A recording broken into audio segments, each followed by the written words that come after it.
শেখ হাসিনা চাইলে নেপালের সাবেক প্রধানমন্ত্রী কেপি শর্মা ওলির নামে কপিরাইট আইনে মামলা করতে পারে, কারণ কেপি শর্মা হুবহু হাসিনার পলায়নকে কপি করেছে। শেখ হাসিনার মতোই ছাত্র জনতার বিক্ষোভে সে পদত্যাগ করেছে, এরপর একইভাবে হেলিকপ্টারে করে দেশ ছেড়েছে। তবে হাসিনার পালানোটা মাস্টারপিস, বাকিগুলো এর সস্তা কপি। বাংলাদেশের মতো নেপালে ছাত্র জনতার বিক্ষোভে সরকারের পতন ঘটলেও সেখানে কোনো মাস্টারমাইন্ডকে খুঁজে পাওয়া যাচ্ছে না। নেপালে যদি বিএনপির কোনো শাখা থাকত, তাহলে তারা স্লোগান দিত, তারেক রহমান জানেন নাকি নেপালের পার্লামেন্ট দখলের নায়ক আপনি? স্কুল কলেজের মাসুম বাচ্চারা আমাদেরকে মুক্ত করেছে। কেঁদে কেঁদে এমন বক্তব্য দেওয়ার জন্য নেপালে বোধহয় কোনো রাজনীতিবিদ নেই। সে যাই হোক, কেপি শর্মা ওলির সাথে শেখ হাসিনার পার্থক্য অনেক, তবে একটা জায়গায় দুজনের ভীষণ মিল আছে। সেটা হলো দেশ ত্যাগের সময় তারা নিজ দলের নেতাকর্মীদের বিপদে রেখে গেছেন। নেপালের অর্থমন্ত্রীকে রাস্তায় পেয়ে জনগণ ফ্লাইং কিক দিচ্ছে, আর এটা দেখে বাংলাদেশের মানুষজন আফসোস করছে, কারণ হাসিনা সরকারের মন্ত্রীদেরকে এভাবে তারা নিজেদের কবজায় পায়নি। অন্যদিকে নেপালের জনগণ চাইলে বাংলাদেশের গণভবনের কথা ভেবে আফসোস করতে পারে। বাংলাদেশের অভ্যুত্থানের দিন গণভবনের হাঁস মুরগি থেকে টিভি, ফ্রিজ সবকিছুই ভাগ বাটোয়ারা হয়েছিল। গণভবনে ঢুকে অনেকে ইচ্ছে মতো ভোজন করেছিল, কিন্তু নেপালে সেটা হয়নি। এদিক থেকে দেশটির জনগণ নিজেদেরকে দুর্ভাগা ভাবতে পারে। সরকার পতনের পর নেপালের সাবেক প্রধানমন্ত্রী শের বাহাদুর দেওবা জনতার ধোলাই খেয়ে ঘাসে বসেছিল।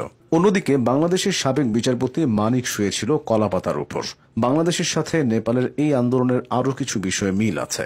বাংলাদেশের তথ্য ও প্রযুক্তি প্রতিমন্ত্রী জুনায়েদ আহমেদ পলক বলেছিলেন, আমরা ইন্টারনেট বন্ধ করিনি, ইন্টারনেট বন্ধ হয়ে গেছে। অন্যদিকে নেপালের সরকার সরাসরি সোশ্যাল মিডিয়ার উপর কড়াকড়ি আরোপ করেছিল। পলকের মতো বুদ্ধি থাকলে এমন না করে পুরো ইন্টারনেট বন্ধ করে দিয়ে একটা অজুহাত দিলেও তাদের এই হাল হতো না। নেপালের কেপি শর্মা ওলির সরকার ক্ষমতায় বসেছে বছরখানেক আগে।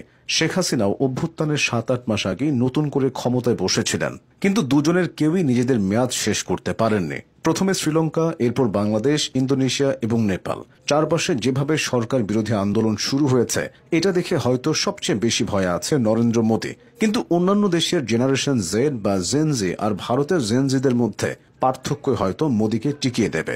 বাংলাদেশের রাজনীতির গুরুত্বপূর্ণ টপিক হয়ে উঠেছে পিআর পদ্ধতির নির্বাচন। পিআর হবে কি হবে না, হলে কি ক্ষতি কি লাভ, সেসব বিষয়ে চলছে যুক্তিতর্ক। এদিকে বিএনপি চেয়ারপারসনের উপদেষ্টা মোয়াজ্জেম হোসেন আলাল বলেছেন, নেপালে পিআর পদ্ধতিতে নির্বাচন হয়, ফলে অস্থিতিশীল সরকার গড়ে ওঠে এবং সাধারণ মানুষের আকাঙ্ক্ষা প্রতিফলিত হয় না। সেখানে অভ্যুত্থানের অন্যতম কারণ সেই পিআর পদ্ধতি। আলালের এই কথা শুনে নেপালের বিক্ষোভকারীরা বলতেই পারে, আমি কি তার মধ্যে বিক্ষোভ ঢালছি। বাংলাদেশে হাসিনার পলায়নের পর ছাত্ররা ঠিক করেছিলেন নোবেলজয়ী ডক্টর ইউনূস হবেন অন্তর্বর্তী সরকারের প্রধান উপদেষ্টা। নেপালের জেনজিরা সরকার প্রধান হিসেবে চাইছে আন্ডারগ্রাউন্ডের হিপ হপ র্যাপার বালেন্দ্র শাহকে। বাংলাদেশে ক্ষমতায় একবার যে বসে, সে স্বেচ্ছায় কিছুতেই সেটা ছাড়তে চায় না। কিন্তু নেপালের ক্ষেত্রে বিষয়টা ভিন্ন। নেপালের রাজনীতি যেন একটা পরিপূর্ণ সার্কাস। কয়েক মাস বা বছর পর পর সেখানে সরকার পড়ে যায়, নতুন সরকার আসে, আবার পড়ে যায়। শেখ হাসিনাকে তাড়ানোর সময় বাংলাদেশের মানুষের মধ্যে যে ঐক্য দেখা গিয়েছিল, পরে সেটা শীত নিদ্রায় চলে গেছে। অন্যদিকে নেপালের জনগণ এই চায় গণতন্ত্র আবার রাজতন্ত্র ফেরানোর জন্য তারা আন্দোলন করে। অনৈক্যের দিক থেকে দুই দেশের মিল আছে। সরকার প্রধানদের পলায়নের স্পষ্ট মিল খুঁজে পাওয়া গেছে।